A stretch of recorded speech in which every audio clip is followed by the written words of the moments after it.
How are we doing, everybody? UFC Thoughts here. Today I'm going to be recapping UFC Saint Louis, Lewis vs. Nascimento. Kind of just talking about the card.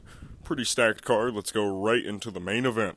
Main event played out exactly how a lot of people thought it would. Rodrigo Nascimento really offered nothing on the stand-up exchanges with Derrick Lewis. Derrick, of course, almost still tried to lose himself this fight. He was doing a bunch of bullshit, trying to get trips in the clinch, engaging way too much in the clinch, and not even really letting go of his, boxing combinations. So he would kind of just, fucking around for the first two rounds, which I gotta respect. He was throwing, jumping switch body kicks. I fucking love Derrick Lewis, man. In the third round, after 2 rounds of just his coaches being stop doing that, and he was like, I'm gonna still do it. In the third round, early, I think 40 seconds in, Derrick lets go a 1-2, and Rodrigo Nascimento crumbles. The right hand landed right on his temple. It shattered his equilibrium so bad he did a chicken dance, folded. Derrick Lewis landed maybe 15 to 20 ground and pound shots that were all flush. Feels bad for Rodrigo Nascimento, dude. Gotta feel bad for him. This was his really big step up in competition from Don'Tale Mayes. I don't really understand how people thought he was going to do well against Derrick Lewis. He hasn't done really well against any great competition in the UFC. He's really been kind of mid. He's one of the mid NPC heavyweights that exists. Derrick Lewis, of course, still almost let him win. I don't know. Rodrigo had his back at one point. Feel good for Derrick Lewis, man. Please book him versus Jairzinho Rozenstruik next. If you don't make that fight, you deserve death. Since Dana White said that they're going to be moving out of the Apex, Derrick Lewis, Jairzinho Rozenstruik on a main card of a pay-per-view, or hell, put it as a fight night main event. Dude, I wouldn't mind that as a fight night main event because Derrick Lewis always does bullshit, and it's fun to watch, and his celebrations are crazy. He needs to calm down. Loki could have been, gotten a felony for showing his ass to a crowd. There could be kids in there, who knows. But, yeah, great win for Derrick Lewis. Much needed after the UFC Sao Paulo performance against Jailton Almeida.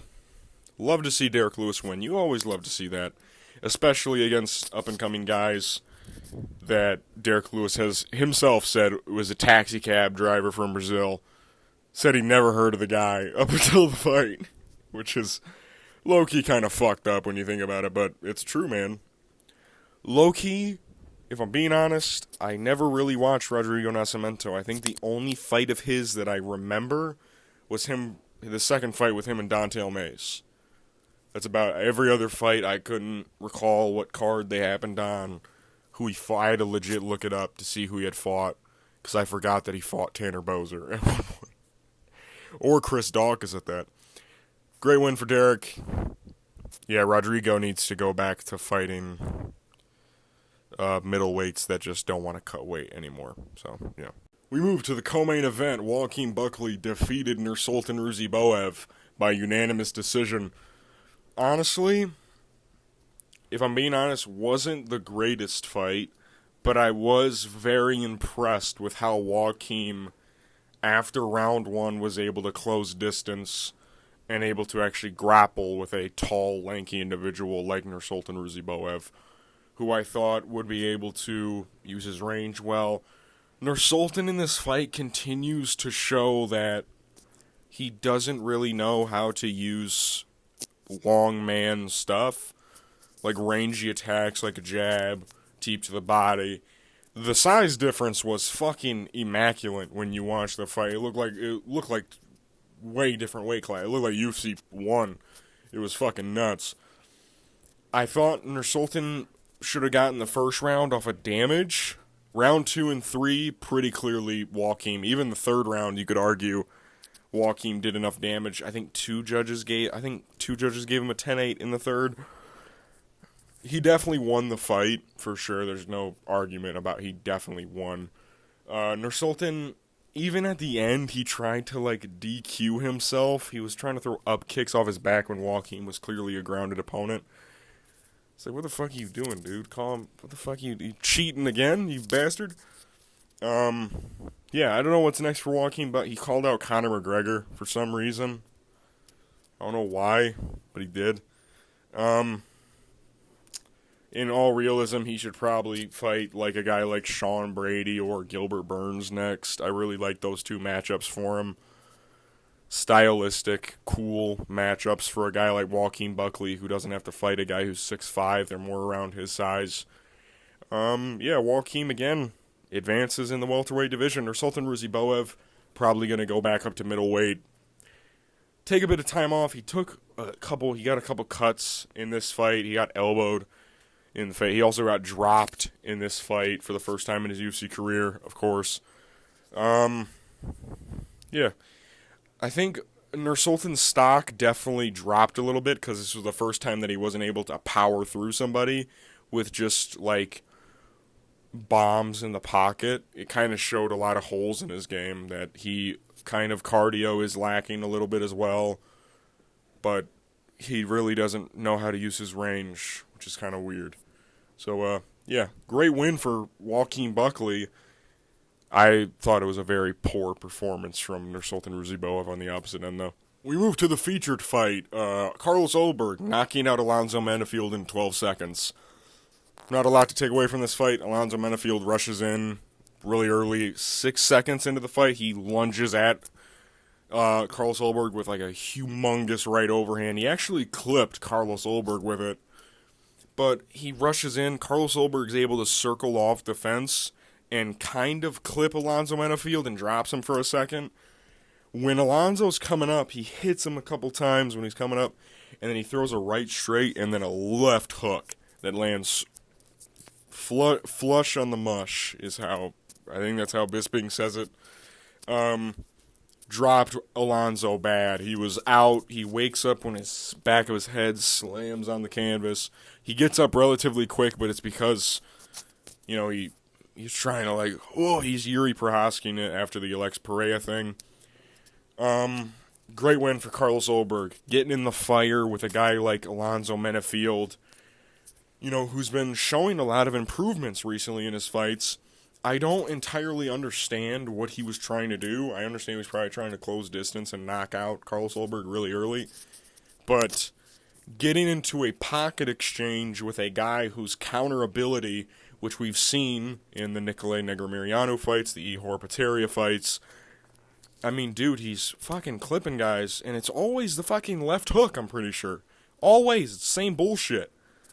Carlos Ulberg is showing that he has some of the best counter abilities in the heavier weight classes, especially with that left hook.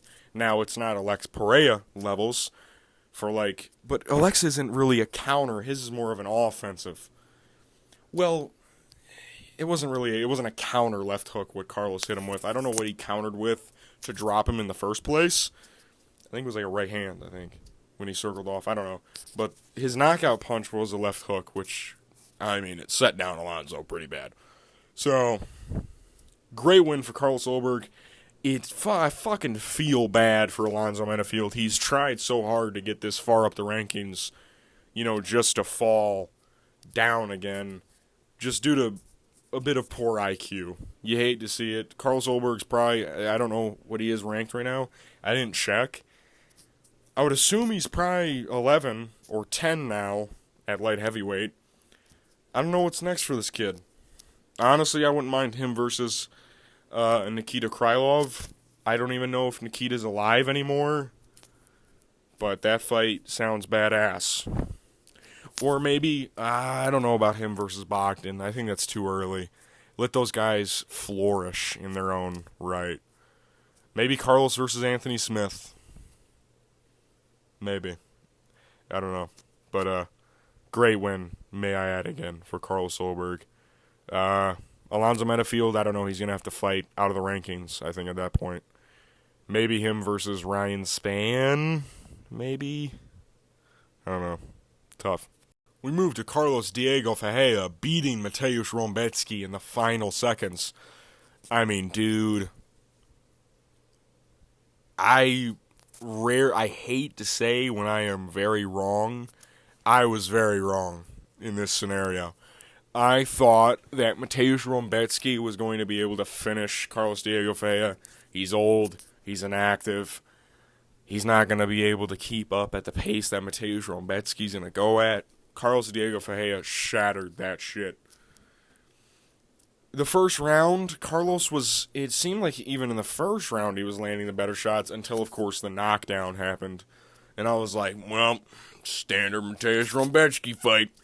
Going into the second round, I don't know what Carlos hit him with, but Mateusz Rebecki goes for a takedown initiative, and when he gets up, I don't know if he hit his face. I don't know if Carlos hit him with a shot, or if Mateusz Rebecki slammed his face onto a part of Carlos's body, like his hip or something. His right eye closes shut. And then when that happens, the whole fight, the whole momentum shifts from that moment forward. Carlos starts lighting the fuck out of Mateusz Rebecki. Even when it gets to the ground, he fucking airplaned him at one point, which is the most humiliating thing as a man. You got fucking airplaned like you're a fucking baby. Like a fucking baby. Carlos Diego Ferreira started lighting up Mateusz Rebecki, hit him with body shot. He made him switch to a Philly shell. I don't know if he injured his right arm, Mateusz Rebecki, but he stopped lifting it up. He kept it really close to his body, and it just didn't look good at all. His face was fucked up. He got fucked up in this fight bad. And it sucks, because now Mateusz Rebecki credibility is ruined at this point. He got fucking fraud checked. One of the many fraud checks of the year. This is probably one of the more brutal ones that we've seen, because it wasn't like Mike Malot's, where in the final seconds where in a fight he was winning. Going into that third round, it was very clear that Carlos Diego Ferreira was starting to gain a lot of momentum and was really starting to beat the dog piss out of Mateusz Rebecki. Honestly, I'm happy for Carlos Diego Ferreira. I'll see him in another year when he fights, because he's inactive.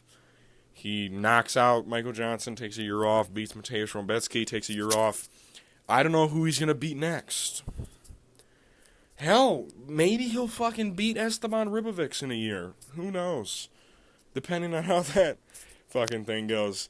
I'm happy for Carlos Diego Ferreira. That was an impressive-ass victory. Very veteran, very crafty. His jab was landing on all cylinders. The body shot, everything was fucking beautiful. Besides the knockdown, you could argue it was almost flawless. Because even on the ground, Mateusz Rebecki couldn't really do much to Carlos Diego Ferreira. It was wild. Mateusz Rebecki almost gassed himself out in this fight too, which was it was unlike anything I've ever seen before. Because usually he breezes through past guys, but now we see he has a cardio issue.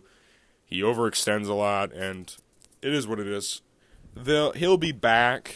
I'm not that confident about picking him as much anymore after this fight. Because if you just have a good enough chin to outlast him, good enough grappling, Mateusz Rebecki doesn't seem like that much of a nightmare matchup anymore. So, fucking blows. We move to Sean Woodson beating Alex Caceres. Now, I'm going to be honest. This is going to sound biased since I picked Alex Caceres. I honestly thought you could have given this fight to Alex Caceres. It's very close. What makes me believe it's a robbery is the fact that one judge gave it 30-27 to Sean Woodson. And in my honest opinion, there's no way you can give him all 3 rounds in this fight. That's just my opinion. I don't think you can. Sean Woodson for sure clocks in the first round. That is the for sure round of the fight. The next 2, honestly, pretty close. But I forget which round is the round everyone's confident in. I think it's the 3rd. Everyone's like, Alex Caceres most likely won that round. What really boggles my mind is the fact that everyone was like, round 3 is Alex Caceres. The 2 judges that scored it 29-28 scored the second round to Alex Caceres, but the third to Sean Woodson. Which I don't particularly understand how that goes on. The second round was, in my opinion, very close. Way closer than the third round was. But you give the third, I don't know. Sean Woodson, it was a standard Sean Woodson fight. He's using range pretty well early on. Tagging him up. Just kind of tagging him up on the outside. Alex Caceres in the first round can't really find his way in. Kind of just getting tagged up. Round 2 and 3, Alex Caceres is throwing caution in the wind. He's rushing in. And the announcers, by the way, are glazing the shit out of Sean Woodson. Up until the third round, they were like, he's got to do something. It's like, yeah, no shit, he has to do something. What are you talking about? But Alex Caceres, in my opinion, I thought he landed harder shots in the second and third round. It is very close. I think it is disingenuous to call it a robbery because it is a very close fight. The right scorecard is 29-28 either way. I lean more towards Alex Caceres, but I completely understand giving a 29-28 Sean Woodson scorecard. I completely understand it. Sean Woodson was landing a couple of good pitter-patter jabs. Not pitter-patter. He was landing a couple of good jabs. Nice teeps to the body. He was landing stuff. I just think Alex Caceres was landing the better rush-in 1-2s. He was landing really good digs to the body on Sean Woodson that I thought were pretty good. And Sean Woodson for sure looked a little bit more tired in the third round, which I don't know how that affects him going later into his career. Sean Woodson again shows that he lacks a ton of finishing ability, and I don't know how that plays into his fight style. I don't know how much further he goes at featherweight. I mean, stylistically, like frame-wise, he is a fucking nightmare for everybody. But he is kind of just, he doesn't seem like he hits that really hard. The only guy we've seen him hit really hard against was Colin Aglin. Is that the guy's name? The Michigan dude? Yeah, I don't know. I don't really see it for Sean Woodson.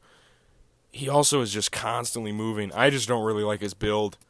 It's weird to look at. It's like, I don't know. He's one of those guys that I just kind of like, I wouldn't mind seeing him fucking get knocked out. I don't like that really. I don't mean that in a harsh way. Honestly, I want to see Sean Woodson succeed due to how I feel about him because I hate myself. So I'm like, dude, I want Sean Woodson to win. Kind of how I feel about Bilal Muhammad. I don't like Bilal Muhammad, but I want to see him win just to piss everybody off. You know what I'm saying? So, like, you go, Sean Woodson. You go. I hate seeing Alex Caceres lose. He's honestly one of my favorite guys on the roster. I fucking love Bruce Leroy. He's one of my favorite fucking dudes on the roster. If you guys want to see badass content about him, Bad Guy Enjoyer on TikTok posts some of my favorite edits, like, of anybody. He does a lot of obscure guys, and his favorite fighter is Bruce Leroy. And he posts some of my favorite edits. And, dude, Alex Caceres is a fucking badass, man. Watch him, dude. I fucking love him. They could never make me hate you, Bruce Leroy. They could never make me hate you. Oh, you guys fucking smell that? I think that's Robelis Despain's grappling skills. Robelis Despain, honestly, I want to say I'm shocked. And I know this is going to sound hypocritical because I made him a confident pick. I was very confident. But seeing Robelis Despain get wrestle-fucked for 3 rounds honestly wasn't that shocking. It's the fact that it was Waldo Cortez Acosta that was able to do it. That's not good at all. It's not good at all. Waldo Cortez Acosta is not a really great grappler. And he was able to do that to Robelis for 3 straight rounds. If I'm Robelis' coaches, all we're doing is wrestling. At this point, because, like, you don't need to train stand-up, kid. You don't. You don't. You're a fucking Taekwondo Olympic medalist. You don't need to train that shit. Just train grappling. Just train wrestle takedown attempts. Just do that shit. Honestly, a very impressive performance from Waldo Cortez Acosta. I know people are dogging him because it was like a boring-ass fight. But you can't ignore the fact that Waldo was able to... He was fucking talking shit to fucking Robelis' corner. I am the champion. Also, Robelis' corner fucking sucks. Get up. You're the champion. You're the champion. Get up. You're a champion. Get up. Teach him to get on his fucking hips and wall walk, for Christ's sake. Jesus. Robelis didn't even look like he was trying. Didn't even look like he was trying to get up. He was content. He was content with getting fucking pounded on the ground. Pause.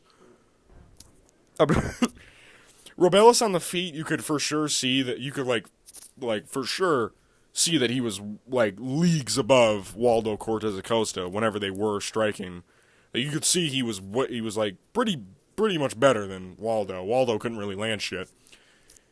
But I think people are like, Waldo was telling him to fucking be pointing the ground. He's a fucking badass. But it's like he shot for a takedown literally 2 seconds later. It's like that's not a point to the ground moment. That's like, come in and fucking, give me your nuts. I'm joking. He did exactly what you need to do against Robelis Spain. Just take him down. Exactly what you need to do. He showed it way early in his career. I don't know what happens next for either of these guys. Waldo Cortez Acosta, probably going back to the Apex, let's be honest. Robelis, he'll probably get on another fight night card in the future, because Dana probably still, you could tell Dana was coping so fucking hard at the post-fight press conference. What was the shittiest fight of the night? Definitely Waldo Cortez Acosta versus Robelis Spain. Like, dude, you're gonna fight like that? You could just tell he was so pissed that Robelis didn't knock him out like he wanted him to. He was like, because everyone was like, Francis 2.0, and he gets fucking splatted in his second fight. Listen, Robelis' stock has definitely dropped immensely, but I still believe, of course he has the power puncher's chance, but this late in his career, I mean, he's not a young guy. Robelis is old. He's like 35, 36. He's gonna have to pick it up, but then again, he's in a division where age doesn't really matter. At heavyweight, it doesn't really matter that much, so maybe it doesn't matter. But Waldo Cortez Acosta, great performance. Robelis, fucking get better, you Cuban fucking reject. We move to the featured prelim. Chase Hooper absolutely fucking obliterates Vyacheslav Borashev. Who would have known that Chase Hooper would knock down a world-renowned kickboxer in the first round, beat the ever-living shit out of him for the next 4 minutes and 30 seconds, and then in the second round continue to do the same shit? I am massively impressed with Chase Hooper in this fight. I honestly thought Vyacheslav was going to knock him out. Chase Hooper not only dominated this fight, he beat Vyacheslav in the best area. Now, I will admit, Chase Hooper still did get caught early in the first round. He didn't get rocked or anything, but he ran directly into a right hook. But that right overhand was a thing of beauty. He fucking ducked his head down to Vyashev's waist, and pop! Or was it a left overhand? I'm forgetting. I forget. It was an overhand of some sort. And Vyacheslav hit the ground hard, bro. And then Chase Hooper gave him a humongous hematoma on the top of his fucking head from elbows. And, dude, Chase Hooper has honestly one of the most nasty top, ground presence I've ever seen in my fucking life. Legit, every time Vyacheslav tried to get up, Chase Hooper would get to a better position than he was in prior and just put Vyacheslav in the worst positions possible. Just beat the shit out of him. It was so bad.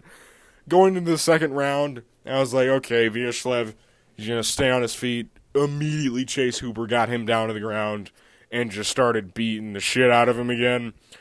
Now, the submission, the tap, I honestly don't believe it was a tap, but at the rate that fight was going, the ref was looking for any excuse to stop the fight, because he lit Vyacheslav take a shit ton of damage. I think it was Keith Peterson. That looks like Keith Peterson attire in that photo right there. Yeah, that's definitely Keith Peterson. Are you ready? Are you ready? Fucking Vyacheslav, it looked like he was trying to find where Chase's hips were with the tap, but I can see how you're like, oh, he's tapping from the choke, so stop it. I don't mind it because, like, Vyacheslav was probably going to get TKO'd anyways. Like, he was getting beat the shit. He was getting the fucking ever-living shit beat out of him.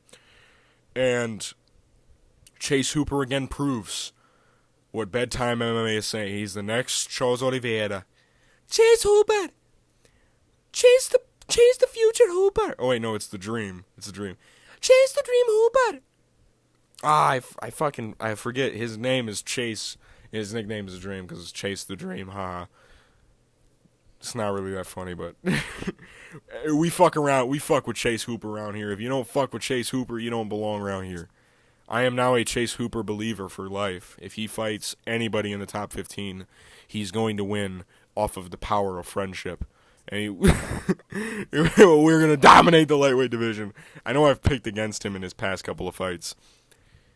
But I always thought his striking was going to be weak, but he's now improving it at a pretty fucking good rate, and his ground game is so fucking nasty now. I mean, it's always been nasty, but it's progressively getting even just more disgusting.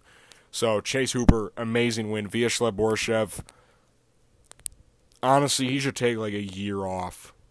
That was a bad one. That was a really fucking bad one. We move to Esteban Ribovics KOing Terrence McKinney. Fuck me, man. Audibly, when this KO happened, when I was in my basement, I legit, it sounded like someone I knew died. I was just like, no! No! I was so fucking sad. I love Terrence McKinney so fucking much, dude. This was a really fucking bad KO, bro. I think people saying KO of the year is a little suspect. I still believe KO method is still definitely Vinicius Oliveira versus Bernardo Sapai.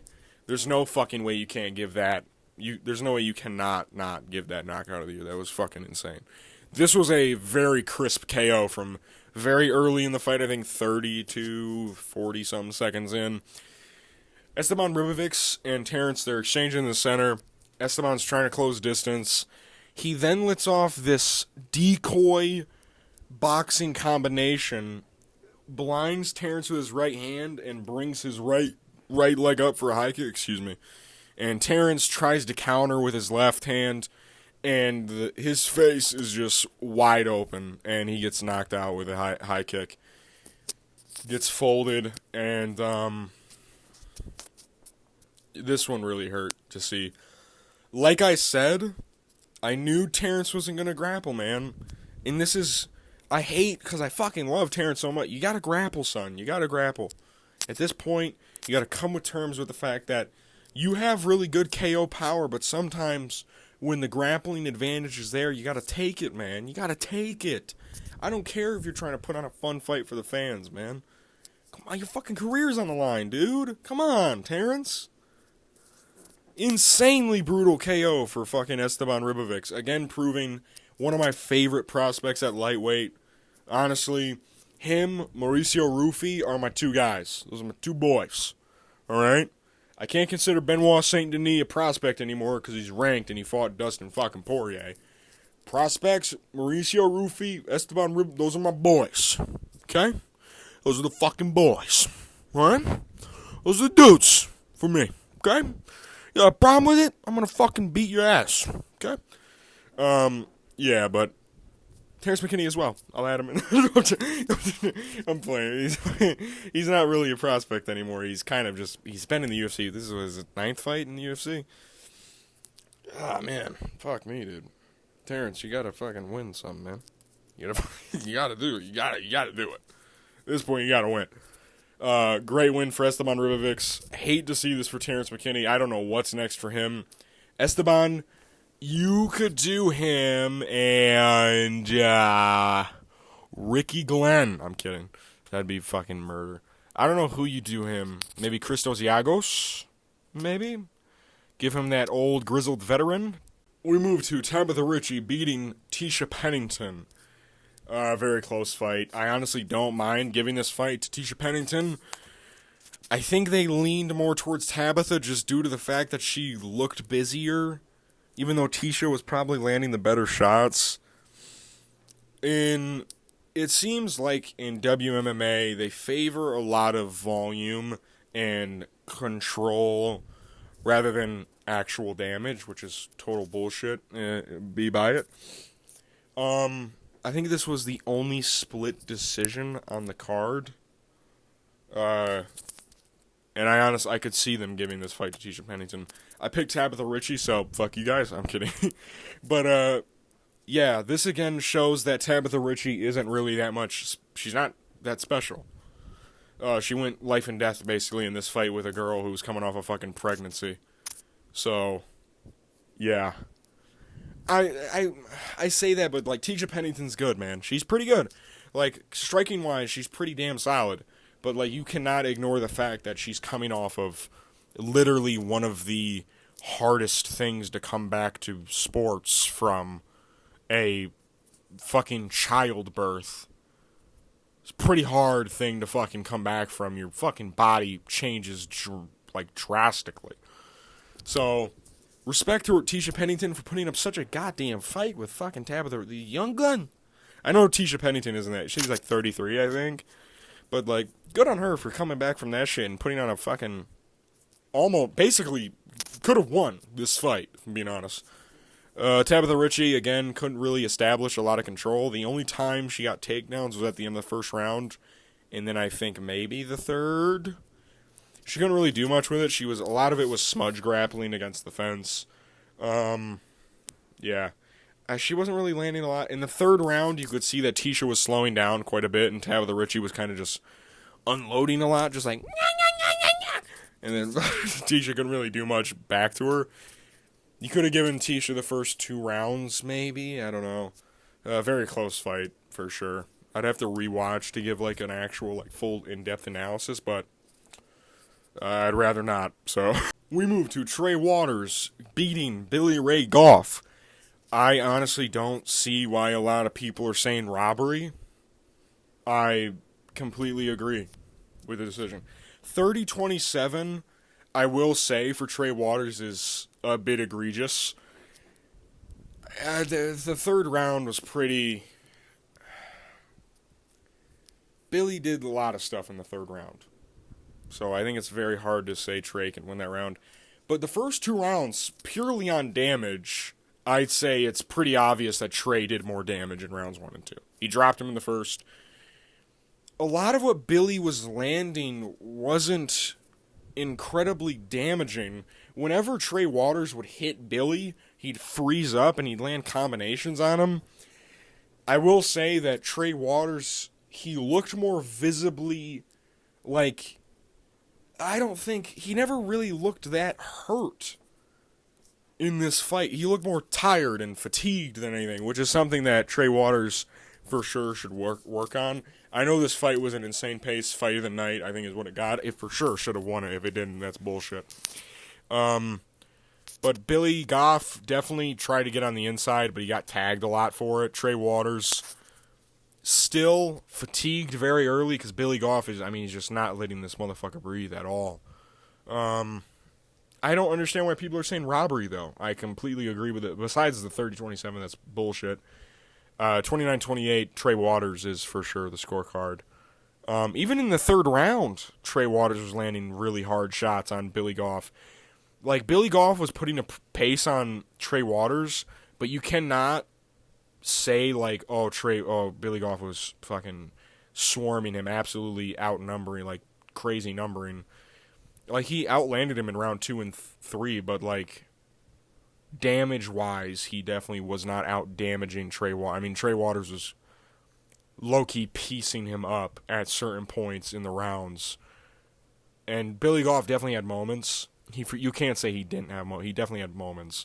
But, like, Trey Waters overall in the fight definitely had the better moments, is what I'll say. So, yeah, I don't really see how people are saying robbery. Great fight for both. Trey Waters, again, shows he can use range. Billy Goff showing he's a fucking junkyard dog, scrappy boy. But yeah, I don't really see the robbery. We move to Charles Johnson beating Jake Hadley. Yeah. I saw some people scoring this fight to Jake Hadley. I don't really. Maybe it's really tough to give him 2. I think Charles Johnson definitely was outnumbering him. Like, the third round is close, but I think it's very hard to be like, oh yeah, Charles Johnson didn't land the better shots. You know what I'm saying? Jake Hadley, his striking is very awkward. He was getting tagged to the body a bunch. The first round is clearly Jake Hadley. Second round, very clearly Charles Johnson. The third round, while close, I leaned more towards Charles Johnson. I could understand maybe giving it to Jake, maybe in some crazy world, but I think the judges got this one right, if I'm being honest. And Charles Johnson, it's in his hometown, great win. Again, Charles Johnson showing that he legit does not even want to fight in the first round. He only cares about trying to get back into it 2 rounds in the second round. I don't understand why he does it. Every single fucking time. He just takes the first round off. Excuse me. Drink a bit of my water. But yeah, he just fucking takes the first round off. And then after that, he fucking turns into beast mode, I guess. I don't know. So, great win for Charles Johnson. Winning his fucking hometown. That's got to feel fucking great, man. Great fucking win. Jake Hadley drops to 2 and 3 inside the UFC. Shucks. I don't really know. He's a weird guy, Jake Hadley. Weird guy. Really awkwardly big head. I'm sorry. But yeah, great win for Charles Johnson. I scored a 29-28 to him. I can maybe see you giving the third to Jake Hadley if you want to suck on his teat a little bit. But I knew they weren't going to give him that third round in St. Louis. There's no shot that in that third round where it's pretty close. Like, there's no way they're giving that to Jake Hadley. You know what I'm saying? So, it is what it is. But I've scored a 29-28 Charles Johnson, in my opinion. We move all the way down to the first fight of the night. Veronica Hardy beating J.J. Aldrich by unanimous decision. The first round's pretty close. Second round, Veronica Hardy. Third round, very heavy, J.J. Aldrich. First round, I think Veronica just did a little bit more in the first round, which is why they gave it to her. Even though I think that J.J. Aldrich, I feel like she landed some good shots, got some decent clinch control. They probably leaned more to Veronica because it looked like she was throwing harder, and it looked like she was probably landing harder, even though I feel like JJ might have landed some good shots. I think Veronica probably out-volumed her in the first round, was busier a little bit. Excuse me. And, yeah, got her the win. Good fight, if I'm being honest. Very solid. Veronica Hardy showed that she's improving once more, and JJ Aldrich, too. She, again, showed that she has good cardio. Veronica Hardy slowed down in this fight because she's got a good, decent bit of muscle on her. Yeah, good fight overall. I'm not mad at the scorecards. I'd have to rewatch the first round to give, like, my official scorecard, but I'm fine with it. I don't really see any problem with it. So, I think when I watched it live, I gave it 29-28 J.J. Aldrich, but I understand a 29-28 Veronica Hardy scorecard, though. But maybe that's just my bias. So, yeah. UFC Saint Louis had a ton of pretty solid fights on it. Some of the most brutal KOs. I mean, that fucking Esteban Ribovics one, I mean, holy shit. Some really weird decisions here and there, like, based on how you view scoring, or, like, how it should be scored, I guess, I don't know. But, pretty solid card overall. We need to start going to more cities, man. I know Dana said that they're trying to get out of the Apex. If you actually look throughout the summer cards, of course, this weekend, we're back in the Apex for UFC Vegas 92, Barboza versus Murphy. I'll release my picks on Friday. You already know the drill. But after that, we take a week off. UFC 302, UFC Louisville. I'm going, by the way, so I might post like a vlog or something for UFC Louisville. I don't know. I haven't decided if I want to do that yet. Back in the Apex for June 15th, which is now confirmed to be Perez versus Taira. I love that main event for Tatsuro Taira. I love it. I love Tatsuro Taira. He's one of my favorite prospects. Not prospects, but like ranked, lower ranked guys in that flyweight division. Honestly, he could get a title shot off of that fucking Perez win. Then after that, we go to Saudi Arabia for fucking, oh man, Robert Whittaker versus Khamzat Chimaev. Then we get Conor McGregor Chandler. Take a week off after that. We come back in Denver. Then we go back to the Apex for UFC Vegas 94. They haven't got a confirmed main event for that. Some people are theorizing or speculating that it's Albazi, Royval. Marcel Dorff posted that Amanda Lemos, Verna Jandradoba was on that card, but it got signed for 3 rounds, so I assume that's the co-main event. But besides the point, after that, we go to Manchester for 304. And then after that, we go to fucking Abu Dhabi, August 3rd, Corey Sandhagen, Umar Nurmagomedov. Insane main event. People are being like, oh, Umar doesn't deserve it. He doesn't. But it's going to be fucking fun anyways, because we might be able to see him lose to Corey Sandhagen, or we get to see him prove himself against Corey Sandhagen. Either way, it's going to be a fucking fun one. I yapped a little bit too much at the end of this video. I kind of went on a tangent there. I should have made that its own video, but who gives a fuck? I can do whatever I want. It's my fucking channel. Yeah. Thanks for watching. I'll see you guys for my picks for UFC Vegas 92, Barboza versus Murphy, on Friday, of course. You already know the drill, dude. I'll see you guys then. Peace.